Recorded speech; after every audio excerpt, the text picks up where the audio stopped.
Hi అండి. జొన్నలు రాగి పిండి వేసి ముద్దలా చేసుకుందాము. అట్లానే వంకాయ, చిక్కుడుకాయ, 2 బెండకాయలు ఇవన్నీ కూడా మా పెరట్లోనివేనండి. అందుకని కలగూరలాగా వండేసాను. మా పిల్లలు అన్నీ కలిపి కలగూర ఇంకా టైం ఉంది మమ్మీ అన్నీ సరే వండేసాను. ఇట్లా కుక్కర్లోని వంకాయలు, ఇవి ముళ్ళు వంకాయలు, ఎండు చేపలు వేసి వండితే చాలా టేస్ట్ ఉంటాయి. ఉట్టిగా అయినా బాగానే ఉంది. చిక్కుడుకాయలు, బెండకాయలు, వంకాయలు, ఒక 2-3 టమాటాలు మెత్తగా ప్యూరీలాగా చేసి మిక్సీలో వేసి అది కూడా వేసుకొని 2 పచ్చిమిర్చిలు, పసుపు, కారము, రాళ్ళుప్పు, కొంచెం గరం మసాలా, కొద్దిగా వాటరు బాగా కలిపేసుకొని కొద్దిగా వంట ఆయిల్ వేసుకొని ఒక 2 విజిల్ వచ్చే వరకు ఆయిల్లో పెట్టి ఉడికించుకుంటే రెడీ అయిపోతుంది. ఇది జొన్నలు మిక్సీలో వేసి రవ్వలా చేశాను. ఆ రవ్వని ఉడికించి మెత్తగా దీంట్లో కొద్దిగా రాగి పిండి వేసుకుంటే మనకి ముద్దలాగా అవుతుంది. టేస్ట్ చాలా బాగుంటుంది. గరిటె పెట్టి కలుపుకోండి. నేను ఇసుకర పెట్టాను, దాంట్లోనే సగం ఉండిపోయింది. కొద్దిగా రాళ్ళు వేసి వాటర్ వేసి కొద్దిగా పలచగా అయిన తర్వాత రాగి పిండి కాస్త ఎక్కువగానే వేసుకొని బాగా గరిటెతో కలిపేసుకొని మళ్ళీ మూత పెట్టి అలా ఒక 5 నిమిషాలు అలానే సిమ్లో పెట్టి స్టవ్ ఉంచినట్లయితే చక్కగా మగ్గిపోయి టేస్ట్ బాగుంటుంది. కాస్త నెయ్యి వేసుకొని కర్రీ వేసుకొని తింటే అద్దరిపోతుంది.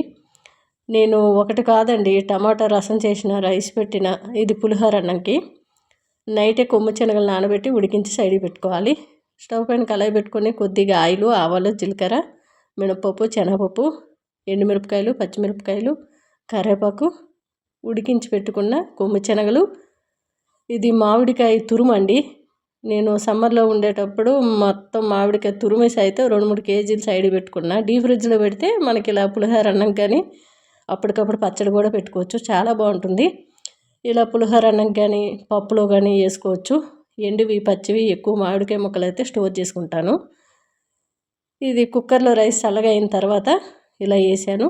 కొద్దిగా పసుపు వేసుకొని సాల్ట్ వేసుకొని పచ్చి కొబ్బరి తురుము వేసాను. కొద్దిగా ఇంగు వేసుకుంటే చాలా బాగుంటుంది. ఒక స్పూన్ వరకు నెయ్యి, అంతేనండి. బాగా కలిపేసుకొని కింద దించేసుకోవడమే. ఒకరికి పులిహోర అన్నం కావాలి, వంకాయ వండితే వంకాయ తినని వాళ్ళు ఉన్నారు, వాళ్ళకి ఆలూ ఫ్రై, టమాటా రసం కూడా చేశాను. అద్దరిపోయిందండి. ఏవైనా సరే మార్నింగ్ ఒక 2 గంటల టైము బిజీగా ఉంటుంది కిచెన్ అంతా కూడా. తర్వాత నార్మల్గా అయిపోతుంది అన్నీ సర్దుకోవడం. ఇవ్వండి వంకాయ ఇలా జొన్నలు రాగిల ముద్ద అయితే అద్దరిపోయింది. డైట్లో ఉన్న వాళ్ళకైతే చాలా బాగుంటుంది. నార్మల్గా ఎవరైనా తినొచ్చు. కొర్రలు కూడా ఉడికించి దాంట్లో కూడా రాగి పిండి వేసి ముద్దలా చేసుకోవచ్చు.